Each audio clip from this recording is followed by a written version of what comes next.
السلام عليكم ومرحبا بكم. اليوم جبت لكم واحد الحليوه من قاع الخابيه، حلوه القرقاعه. هاد الحليوه كانت زمان كيستعملوها الناس في المناسبات، في الاعراس، في الاعياد، في اي مناسبه كتلقاها حاضره.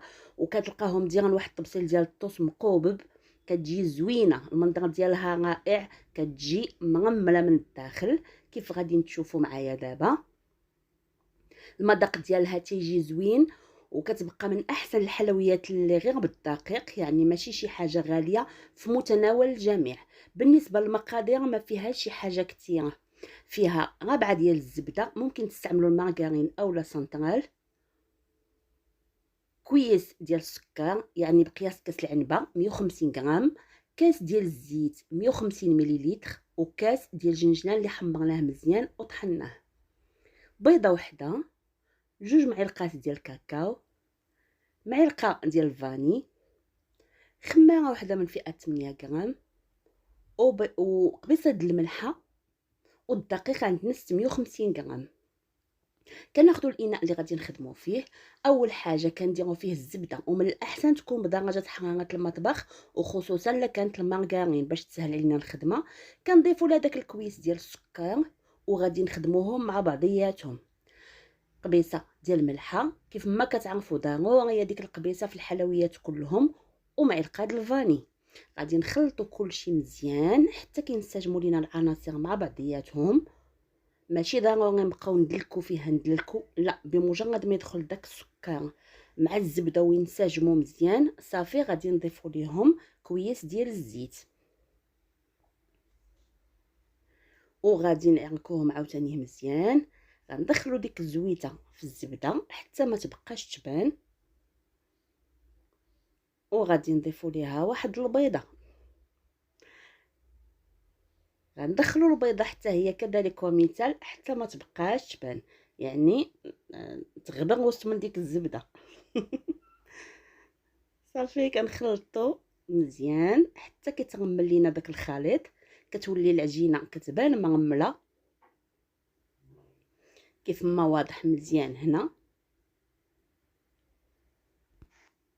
كنزيد داك الكويس ديال الجنجلان وجوج معلقات ديال الكاكاو، وغادي نخلطهم مزيان حتى ندخلهم في ديك الزبده.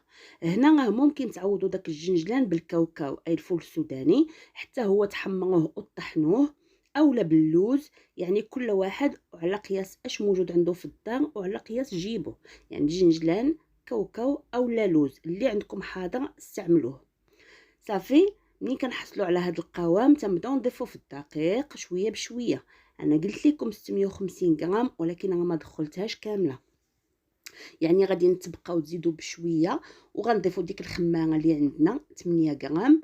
غادي نبقاو ديك العجينه كنهزو غير من التحت للفوق، يعني ما غاديش ندلكوها، يعني بحال هي تلعبوا فيها، كنهزو من التحت للفوق وحنا كندخلوا في داك الدقيق في الوسط ديال الخليط.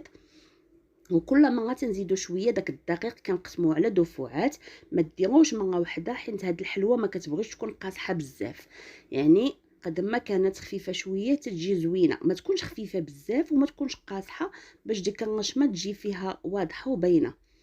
صافي من بعد ما كنحصلوا على واحد العجينه اللي كتكون مجموعه، يعني ما كتلصقش في اليد ورطبه على هذا الشكل، صافي غادي نبداو تنخرجوها بالبوق.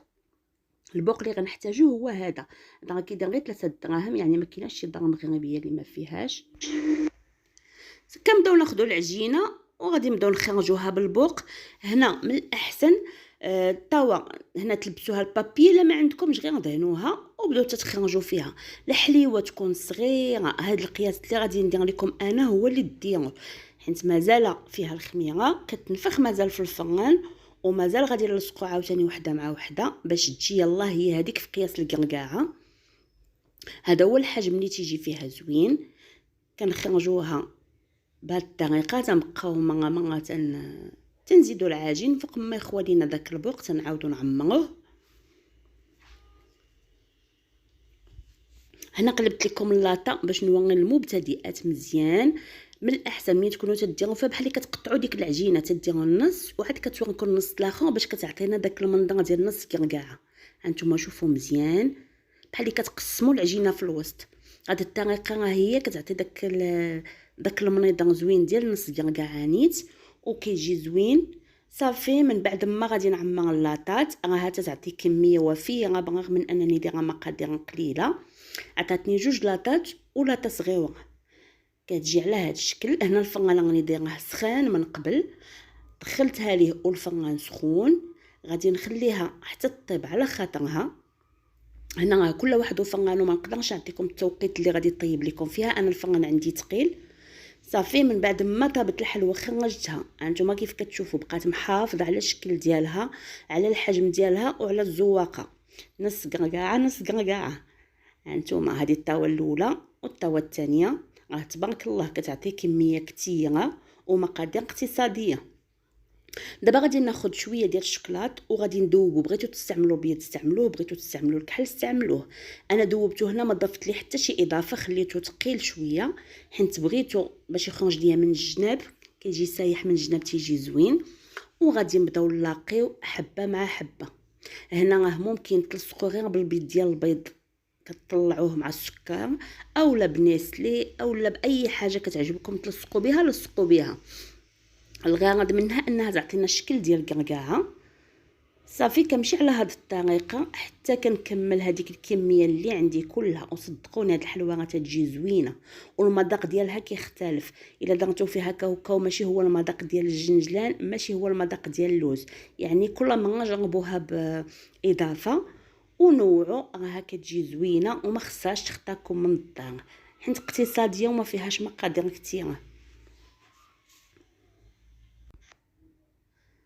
هنا راه بغيتو تجي اللون ديالها يجي ناصح، ممكن في بلاصه الكاوبل ديروا الكاكاو الماء كيعطيها اللون ناصح بزاف. انا هنا اكتفيت بالكاكاو باش نخلي ليه هذاك اللون ديال القرقاعه. كيف ما كتعرفوا القرقاعه ما تيكونش قهوي ناصح وما تيكونش صفر، هذا هو اللوين ديالو. غنمشي بحال ما هكا حتى غنكمل هاد الكميه اللي عندي كامله. بالنسبه للاحتفاظ بها بغيتو تخبيوها ديروها غير في شي بواطه تكون كتسد مزيان، ديك الساعه راها كتبقى مزيانه وكتبقى مرمله. صافي من بعد ما كنستفوها في الطبيسيل كتجي على هذا الشكل، راها كتجي زوينه بزاف. كنتمنى الاقتراح ديال اليوم يكون عجبكم، وان شاء الله في هذه الفيديوهات القادمه غادي نبدا نجيب لكم الحليوات ديال زمان، الحليوات ديال الزمن الجميل اللي كانوا لذاذين. واخا ولات الحلوه بريستيج، واخا هذه كيبقاو هما الاصاله. الفقاس بهله هاد الحليوه، يعني دوك الحليوات اللي كانوا شحال هادي كيبقاو هما الحليوات ديال الدقيق بصفه عامه، كيبقاو هما ألذ مما يكون. وكنقول لكم الى اللقاء، وكنضرب لكم موعد في فيديو قادم ان شاء الله. في امان الله.